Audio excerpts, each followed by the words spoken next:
Bismillahirrahmanirrahim. Assalamualaikum warahmatullahi wabarakatuh.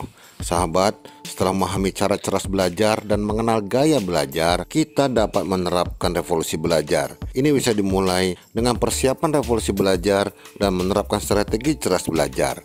Tapi harus dipahami bahwa sekedar mengetahui dan memahami revolusi belajar saja tidak akan banyak bermanfaat jika tidak diterapkan secara serius dan konsisten. Pertama, belajar mandiri. Dalam proses belajar mandiri, terapkan cara revolusi belajar untuk mempertinggi aktivitas dan efisiensi sehingga proses belajar akan mencapai hasil yang lebih optimal. Kita akan mampu belajar lebih banyak dan memahami lebih baik. Mungkin awalnya akan menemui kesulitan, namun setelah terbiasa, proses belajar akan menjadi lebih cepat dan lebih baik. Cicil materi belajar hingga selesai dan jawab berbagai pertanyaan yang ada agar tahu tingkat pemahaman kita. Silakan lihat materi cerdas membaca dan cerdas mengingat di kanal YouTube ini. Kedua, belajar kelompok. Buatlah kelompok belajar dari teman-teman dengan semangat dan komitmen belajar yang konsisten.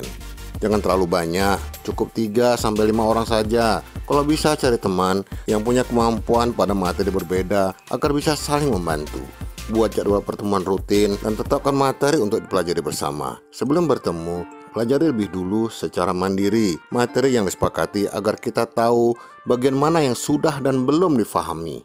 Untuk yang belum difahami, dapat dipelajari dan didiskusikan bersama teman yang lebih paham. Sebaliknya, kita bisa lebih aktif membantu jika sudah paham, dan dari diskusi dan interaksi di kelompok belajar, pemahaman kita insya Allah akan menjadi lebih baik. Cara ini akan relatif lebih efektif dan efisien daripada datang dalam kondisi kosong dan baru belajar saat bertemu. Ketiga, perbanyak referensi. Karena ilmu pengetahuan sangat luas dan berkembang dengan cepat, kita harus memperdalam pemahaman dan memperkaya wawasan dengan memperbanyak referensi, termasuk berbagai informasi terbaru. Jangan puas dengan materi referensi yang diberikan dosen atau guru. Kembangkan terus pengetahuan dengan berbagai referensi dan informasi tambahan, sehingga kita memiliki kelebihan dan daya saing yang lebih baik. Keempat, buat catatan.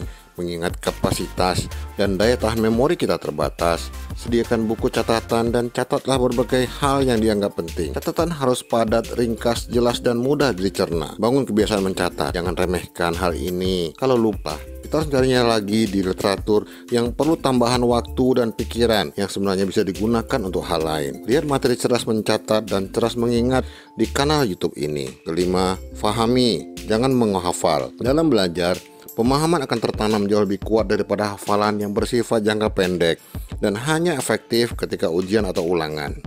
Kita akan mengerti konsep dasar dari materi sehingga ketika ada pertanyaan atau masalah dalam berbagai bentuk dan berbagai sisi, kita tidak akan menemui kesulitan menjawab dan menjelaskannya. Keenam, jangan malu bertanya. Kita sedang belajar, jadi wajar kalau ada yang belum dipahami atau mengalami kesulitan untuk memahami. Salah satu cara untuk mengatasinya adalah dengan bertanya pada insan yang dianggap lebih paham. Jangan pernah malu bertanya. Jangan pernah takut dikatakan bodoh karena bertanya. Kita bertanya karena justru ingin menambah pengetahuan dan memperluas wawasan. Jika ada yang mengatakan bodoh, belum tentu dia lebih pintar dari kita. Sahabat, ini adalah sekedar beberapa strategi agar proses belajar menjadi lebih optimal. Masih banyak strategi belajar lain yang dapat diterapkan. Pilih yang terbaik, sesuaikan dengan materi yang harus dipelajari, serta gaya belajar yang kita miliki. Lihat berbagai materi di kanal YouTube ini. Selamat belajar, semoga sukses, amin.